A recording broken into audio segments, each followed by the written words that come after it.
After we were all on board the brig Orleans proceeded down James River. Passing into Chesapeake Bay, we arrived next day opposite the city of Norfolk. While lying at anchor, a lighter approached us from the town, bringing 4 more slaves. Frederick, a boy of 18, had been born a slave, as also had Henry, who was some years older. They had both been house servants in the city. Maria was a rather genteel-looking colored girl, with a faultless form, but ignorant and extremely vain. The idea of going to New Orleans was pleasing to her. She entertained an extravagantly high opinion of her own attractions. Assuming a haughty mien, she declared to her companions that immediately on our arrival in New Orleans she had no doubt some wealthy single gentleman of good taste would purchase her at once. But the most prominent of the 4 was a man named Arthur. As the lighter approached, he struggled stoutly with his keepers. It was with main force that he was dragged aboard the brig. He protested in a loud voice against the treatment he was receiving, and demanded to be released. His face was swollen and covered with wounds and bruises, and indeed one side of it was a complete raw sore. He was forced, with all haste, down the hatchway into the hold. I caught an outline of his story as he was borne struggling along, of which he afterwards gave me a more full relation, and it was as follows. He had long resided in the city of Norfolk, and was a free man. He had a family living there, and was a mason by trade. Having been unusually detained, he was returning late one night to his house in the suburbs of the city, when he was attacked by a gang of persons in an unfrequented street. He fought until his strength failed him. Overpowered at last, he was gagged and bound with ropes, and beaten until he became insensible. For several days they secreted him in the slave pen at Norfolk, a very common establishment, it appears, in the cities of the South. The night before, he had been taken out and put on board the lighter, which, pushing out from shore, had awaited our arrival. For some time he continued his protestations, and was altogether irreconcilable.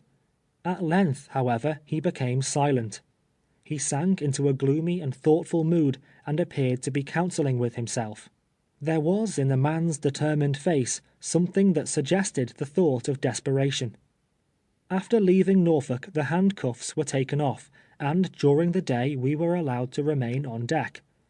The captain selected Robert as his waiter, and I was appointed to superintend the cooking department and the distribution of food and water. I had 3 assistants, Jim, Cuffy, and Jenny. Jenny's business was to prepare the coffee, which consisted of cornmeal scorched in a kettle, boiled and sweetened with molasses. Jim and Cuffy baked the hoe cake and boiled the bacon. Standing by a table, formed of a wide board resting on the heads of the barrels, I cut and handed to each a slice of meat and a "dodger" of the bread, and from Jenny's kettle also dipped out for each a cup of the coffee. The use of plates was dispensed with, and their sable fingers took the place of knives and forks. Jim and Cuffy were very demure and attentive to business, somewhat inflated with their situation as second cooks, and without doubt feeling that there was a great responsibility resting on them. I was called steward, a name given me by the captain. The slaves were fed twice a day, at 10 and 5 o'clock, always receiving the same kind and quantity of fare, and in the same manner as above described. At night we were driven into the hold, and securely fastened down. Scarcely were we out of sight of land before we were overtaken by a violent storm. The brig rolled and plunged until we feared she would go down. Some were seasick, others on their knees praying, while some were fast holding to each other, paralyzed with fear. The seasickness rendered the place of our confinement loathsome and disgusting. It would have been a happy thing for most of us. It would have saved the agony of many hundred lashes and miserable deaths at last, had the compassionate sea snatched us that day from the clutches of remorseless men. The thought of Randall and little Emmy sinking down among the monsters of the deep is a more pleasant contemplation than to think of them as they are now, perhaps, dragging out lives of unrequited toil. When in sight of the Bahama banks, at a place called Old Point Compass, or the Hole in the Wall, we were becalmed 3 days. There was scarcely a breath of air. The waters of the Gulf presented a singularly white appearance, like lime water. In the order of events, I come now to the relation of an occurrence which I never call to mind but with sensations of regret. I thank God, who has since permitted me to escape from the thraldom of slavery, that through his merciful interposition I was prevented from imbruing my hands in the blood of his creatures. Let not those who have never been placed in like circumstances judge me harshly. Until they have been chained and beaten, until they find themselves in the situation I was, borne away from home and family towards a land of bondage, let them refrain from saying what they would not do for liberty. How far I should have been justified in the sight of God and man, it is unnecessary now to speculate upon. It is enough to say that I am able to congratulate myself upon the harmless termination of an affair which threatened, for a time, to be attended with serious results. Towards evening, on the first day of the calm, Arthur and myself were in the bow of the vessel, seated on the windlass. We were conversing together of the probable destiny that awaited us, and mourning together over our misfortunes. Arthur said, and I agreed with him, that death was far less terrible than the living prospect that was before us. For a long time we talked of our children, our past lives, and of the probabilities of escape. Obtaining possession of the brig was suggested by one of us. We discussed the possibility of our being able, in such an event, to make our way to the harbor of New York. I knew little of the compass, but the idea of risking the experiment was eagerly entertained. The chances, for and against us, in an encounter with the crew, was canvassed. Who could be relied upon, and who could not? The proper time and manner of the attack were all talked over and over again. From the moment the plot suggested itself, I began to hope. I revolved it constantly in my mind. As difficulty after difficulty arose, some ready conceit was at hand, demonstrating how it could be overcome. While others slept, Arthur and I were maturing our plans. At length, with much caution, Robert was gradually made acquainted with our intentions. He approved of them at once, and entered into the conspiracy with a zealous spirit. There was not another slave we dared to trust. Brought up in fear and ignorance as they are, it can scarcely be conceived how servilely they will cringe before a white man's look. It was not safe to deposit so bold a secret with any of them, and finally we three resolved to take upon ourselves alone the fearful responsibility of the attempt. At night, as has been said, we were driven into the hold and the hatch barred down. How to reach the deck was the first difficulty that presented itself. On the bow of the brig, however, I had observed the small boat lying bottom upwards. It occurred to me that by secreting ourselves underneath it, we would not be missed from the crowd as they were hurried down into the hold at night. I was selected to make the experiment, in order to satisfy ourselves of its feasibility. The next evening, accordingly, after supper, watching my opportunity, I hastily concealed myself beneath it. Lying close upon the deck, I could see what was going on around me, while wholly unperceived myself. In the morning, as they came up, I slipped from my hiding place without being observed. The result was entirely satisfactory. The captain and mate slept in the cabin of the former. From Robert, who had frequent occasion, in his capacity of waiter, to make observations in that quarter, we ascertained the exact position of their respective berths. He further informed us that there were always 2 pistols and a cutlass lying on the table. The crew's cook slept in the cook galley on deck, a sort of vehicle on wheels, that could be moved about as convenience required, while the sailors, numbering only 6, either slept in the forecastle or in hammocks swung among the rigging. Finally, our arrangements were all completed.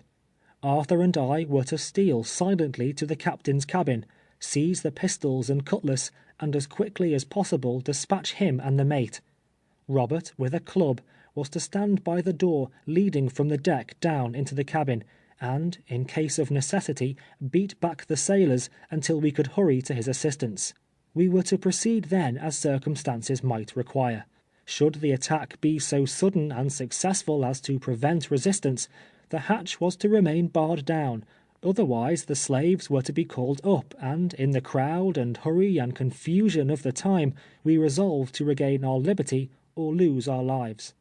I was then to assume the unaccustomed place of pilot, and steering northward, we trusted that some lucky wind might bear us to the soil of freedom. The mate's name was Biddy. The captain's I cannot now recall, though I rarely ever forget a name once heard. The captain was a small, genteel man, erect and prompt, with a proud bearing, and looked the personification of courage. If he is still living, and these pages should chance to meet his eye, he will learn a fact connected with the voyage of the brig from Richmond to New Orleans in 1841 not entered on his logbook. We were all prepared, and impatiently waiting an opportunity of putting our designs into execution, when they were frustrated by a sad and unforeseen event. Robert was taken ill. It was soon announced that he had the smallpox. He continued to grow worse, and 4 days previous to our arrival in New Orleans, he died. One of the sailors sewed him in his blanket, with a large stone from the ballast at his feet, and then laying him on a hatchway, and elevating it with tackles above the railing, the inanimate body of poor Robert was consigned to the white waters of the Gulf. We were all panic-stricken by the appearance of the smallpox. The captain ordered lime to be scattered through the hold, and other prudent precautions to be taken. The death of Robert, however, and the presence of the malady, oppressed me sadly, and I gazed out over the great waste of waters with a spirit that was indeed disconsolate. An evening or two after Robert's burial, I was leaning on the hatchway near the forecastle, full of desponding thoughts, when a sailor in a kind voice asked me why I was so downhearted. The tone and manner of the man assured me, and I answered because I was a freeman, and had been kidnapped.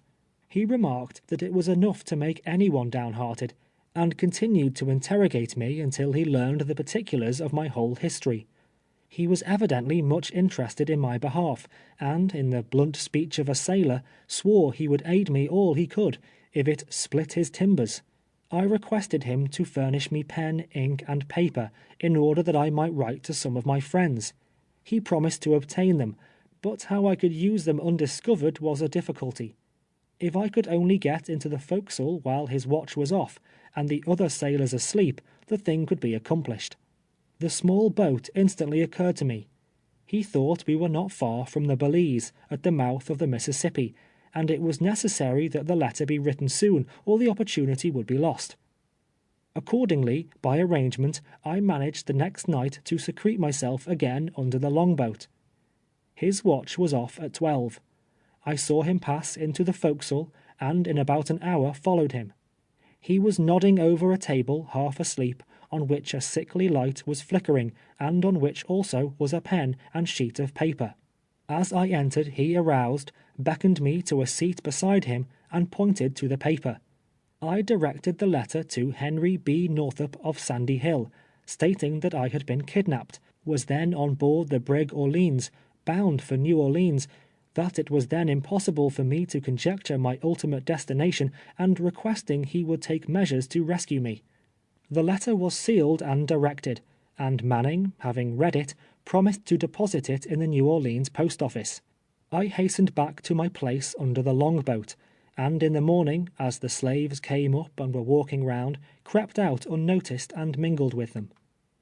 My good friend, whose name was John Manning, was an Englishman by birth, and a noble-hearted, generous sailor as ever walked a deck. He had lived in Boston, was a tall, well-built man, about 24 years old, with a face somewhat pockmarked, but full of benevolent expression. Nothing to vary the monotony of our daily life occurred until we reached New Orleans. On coming to the levee, and before the vessel was made fast, I saw Manning leap on shore and hurry away into the city. As he started off, he looked back over his shoulder significantly, giving me to understand the object of his errand. Presently he returned, and passing close by me, hunched me with his elbow, with a peculiar wink, as much as to say, "It is all right." The letter, as I have since learned, reached Sandy Hill. Mr. Northup visited Albany and laid it before Governor Seward, but inasmuch as it gave no definite information as to my probable locality, it was not, at that time, deemed advisable to institute measures for my liberation. It was concluded to delay, trusting that a knowledge of where I was might eventually be obtained. A happy and touching scene was witnessed immediately upon our reaching the levee. Just as Manning left the brig, on his way to the post office, 2 men came up and called aloud for Arthur. The latter, as he recognized them, was almost crazy with delight. He could hardly be restrained from leaping over the brig's side, and when they met soon after, he grasped them by the hand, and clung to them a long, long time. They were men from Norfolk, who had come on to New Orleans to rescue him. His kidnappers, they informed him, had been arrested, and were then confined in the Norfolk prison. They conversed a few moments with the captain, and then departed with the rejoicing Arthur. But in all the crowd that thronged the wharf, there was no one who knew or cared for me. Not one.